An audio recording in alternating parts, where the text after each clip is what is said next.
যিসকল ছাত্ৰ ছাত্ৰীয়ে 2025 বৰ্ষত মেট্ৰিক বা হায়াৰ ছেকেণ্ডাৰী পৰীক্ষা দিবা তেওঁলোকে নিশ্চয় জানা যে তোমালোকৰ ফেব্ৰুৱাৰীৰ 15 তাৰিখ মানৰ পৰা পৰীক্ষা মেট্ৰিক বা হায়াৰ ছেকেণ্ডাৰী পৰীক্ষা ষ্টাৰ্ট হ'ব তো এতিয়া তোমালোকে যদি দিন হিচাপে গণনা কৰা তেতিয়া তোমালোকৰ হাতত মাত্ৰ 40 দিন আছে আৰু এই 40 দিন তোমালোকে ভালকে পঢ়ি 85 ৰ পৰা আৰম্ভ কৰি 95 লৈকে পাৰ্চেন্টেজ তোমালোকে কৰিব পাৰিবা কিন্তু তাৰ এটা সঠিক কৌশল আছে তো তোমালোকৰ বাবে আমি আজি 40 দিনৰ গোপন কৌশল এটা লৈ আহিছো আৰু এই গোপন কৌশলটো যদি তোমালোকে ফলো কৰা তেনে তোমালোকে মেট্ৰিক পৰীক্ষা বা হায়াৰ ছেকেণ্ডাৰী পৰীক্ষাত ভাল ৰিজাল্ট কৰিব পাৰিবা আৰু এই 40 দিনৰ গোপন কৌশল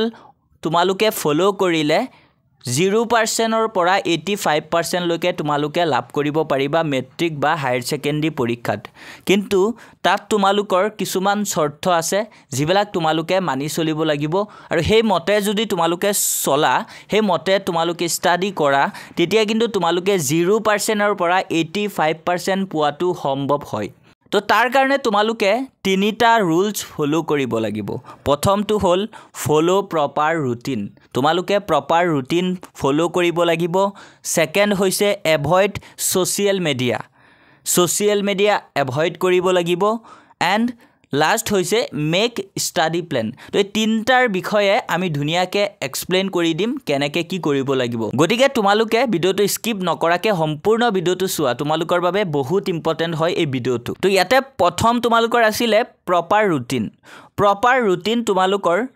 24 ঘণ্টাৰ ভিতৰত 8 ঘণ্টা টোপনি 10 ঘণ্টা পঢ়া 6 ঘণ্টা অন্যান্য এই ৰুটিনটো তোমালোকে 40 দিন ফলো কৰিব লাগিব এতিয়া তোমালোকে ক'ব পাৰা যে 8 ঘণ্টা টোপনি 10 ঘণ্টা পঢ়া 6 ঘণ্টা অন্যান্য এইটা কেনেকৈ আমি কি কৰিম তো এই ঘণ্টা কেইটা তোমালোকে ফলো কৰাৰ সঠিক নিয়মো আমি ক'বলৈ গৈ আছো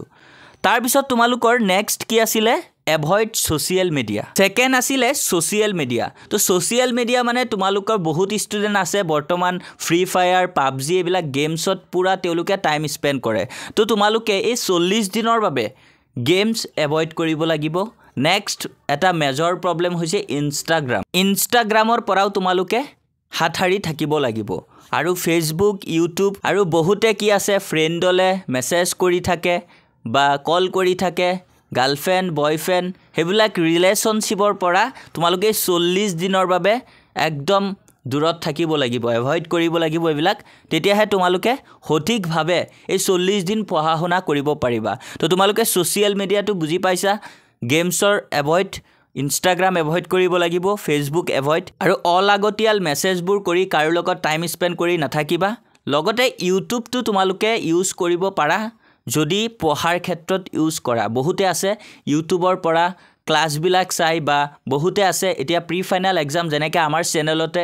প্ৰতিটো ডিস্ট্ৰিক্টৰে প্ৰি ফাইনাল এক্সামৰ কুৱেশ্যন পেপাৰ বিলাক আমি সলভ কৰি দি আছো তো তোমালোকে তেনেকুৱা ৱেট চাব পাৰা মোবাইলটো কিন্তু তোমালোকে মোবাইলটো লৈ যদি পঢ়াৰ অলপ 5 মিনিট ভিডিও চাই 10 মিনিট আধা ঘণ্টা তোমালোকে ইনষ্টাগ্ৰাম ফেসবুক সাইট ফুৰা তেতিয়া কিন্তু তোমালোকৰ নহব 40 দিনত তোমালোকে কেতিয়াও নোৱাৰিবা 85% পাবৰ বাবে তাৰ পিছত 3 নম্বৰত আছিল ষ্টাডি প্ল্যান তোমালোকে এই 40 দিনৰ বাবে ষ্টাডি প্ল্যানটো বনাব লাগিব ষ্টাডি প্ল্যানটো তোমালোকৰ বেষ্ট আৰু তোমালোকে যোনটো ষ্টাডি প্ল্যান বনাবা এই ষ্টাডি প্ল্যানটো কাকো শেয়াৰ কৰি নাথাকিবা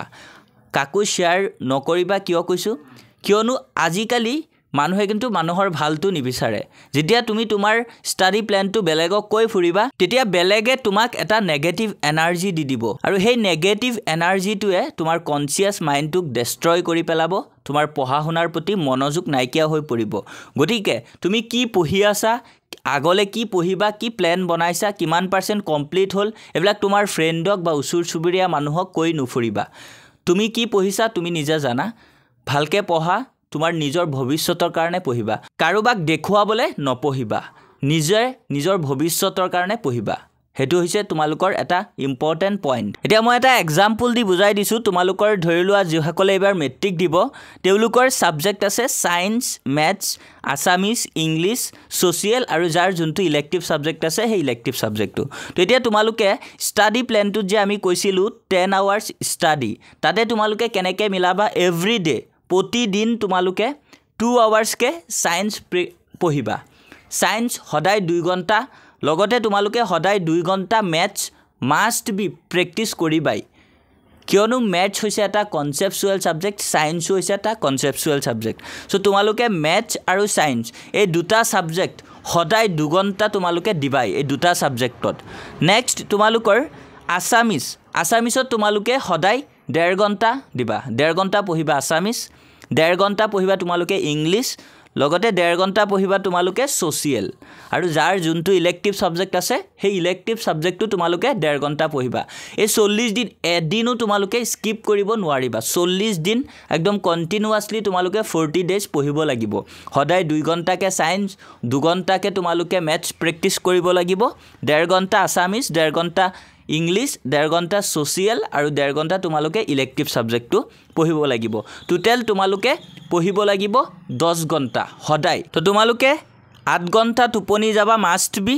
টোপনি যদি ভালকে নোযোৱা 8 ঘণ্টা 10 ঘণ্টা কিন্তু তোমালোকে পঢ়িব নোৱাৰিবা আৰু 10 ঘণ্টা মাষ্ট বি পঢ়িবা তোমালোকে এটো টাইমিংটো তোমালোকে নিজে সেট কৰি লবা তোমালোকে দিনত ৰাতি মিলাই 10 ঘণ্টা পঢ়িবা যে ৰাতি 10 ঘণ্টা পঢ়িব লাগিব দিনত তেনেকুৱা নহয় দিনে ৰাতিয়ে তোমালোকে 24 ঘণ্টাৰ ভিতৰত 10 ঘণ্টা তোমালোকে পঢ়া শুনাত দিবা বাকি অন্যান্য 6 ঘণ্টাত তোমালোকে গা পা ধোৱা ভাত খোৱা বা তোমালোকে ভাল পোৱা কাম অলপ কৰা খেলা ধুলা কোনোবাই যদি কৰে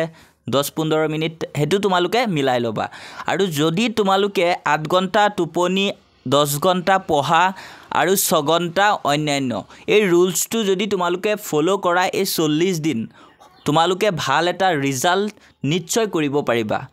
তো আৰু এটা কথা হল এতিয়া তোমালোকে বহুতে কিন্তু সিলেবাস কমপ্লিট হোৱা নাই তো সিলেবাস কমপ্লিট হোৱা নাই বা প্ৰি ফাইনাল এক্সামবোৰ যে হৈ আছে হেবৰৰ প্ৰশ্ন পেপাৰ বিলাক কিন্তু তোমালোকে চাব লাগে যেতিয়া তোমাৰ কমপ্লিট সিলেবাস হৈ যাব তেতিয়া তোমালোকৰ প্ৰশ্ন পেপাৰ বিলাক চাবা ডিস্ট্ৰিক্টবোৰত তোমালোকে সব পাৰি যাবা আৰু যাৰ এতিয়া সিলেবাস কমপ্লিট হল অলৰেডি তেওঁলোকে প্ৰশ্ন পেপাৰ পুৰা প্ৰেক্টিছ কৰি থাকিবা আমাৰ চেনেলত বহুতো আমি কমন ভিডিও দি আছো তোমালোকে হেবিলাক ভালকে চাবা সব পঢ়ি নপঢ়িলেও হ'ব কিছুমান আছে একদম ইম্পৰ্টেন্ট নহয় হেবিলাক তোমালোকে স্কিপ কৰিবা যিবিলাক বেছি ইম্পৰ্টেন্ট ৰিপিটেড প্ৰশ্ন হেবিলাক তোমালোকে ভালকে চাবা আৰু এবাৰ যেহেতু নিউ প্যাটাৰ্নত এক্সাম হ'ব তোমালোকৰ এমসিকিউ বোৰ জানাই অলপ তেনেকে ক্ৰিটিক্যাল লগাই দিব গতিকে তোমালোকে এমসিকিউ খিনি অলপ ভালকে প্ৰেক্টিছ কৰিবা অলপ ভালকে কনসেপ্ট বিলাক ক্লিয়াৰ কৰি চাবলে ট্ৰাই কৰিবা তেতিয়া কিন্তু তোমালোকে এমসিকিউৰ 45ত এমসিকিউ 45 তোমালোকে কৰি আহিব পাৰিবা লগতে তোমালোকে থিওৰি খিনিও বহুত ইম্পৰ্টেন্ট দিবা যেহেতু তোমালোকৰ থিওৰি আৰু এমসিকিউ দুটাতে এক্সট্ৰাকে পাস কৰিব লাগিব এবাৰ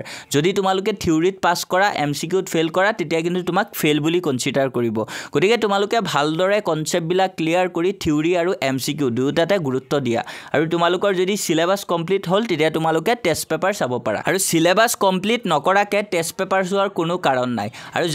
জুনে সিলেবাস কমপ্লিট হলেই প্ৰায় তেওঁলোকে টেস্ট পেপাৰ প্ৰেক্টিছ কৰা আৰম্ভ কৰি দিয়া আৰু হে প্ৰশ্ন পেপাৰ বিলাক আমাৰ চেনেলতে ধুনিয়াকে আপলোড কৰা আছে এমসিকিউ বোৰ সলভ কৰি তোমালোকে চাব পাৰিবা তো আজিৰ ভিডিওত তোমালোকৰ বাবে এই আপডেট খিনি আছিল এই ইনফৰমেশন বিলাক আছিল তোমালোকে আশা কৰো ভিডিওটো বহুত হেল্পফুল হৈছে তোমালোকৰ বাবে যদি ভিডিওটো তোমালোকৰ বাবে হেল্পফুল হয় ভিডিওটো এটা লাইক কৰি দিবা লগতে তোমাৰ বন্ধু বান্ধৱৰ হৈতে ভিডিওটো শেয়াৰ কৰি দিবা লগতে আমাৰ চেনেলত যদি আজি নতুন আহিছা আমাৰ চেনেলটো কিন্তু সাবস্ক্ৰাইব কৰিবলৈ পাহৰি নাযাবা থ্যাংক ইউ ফৰ ওয়াচিং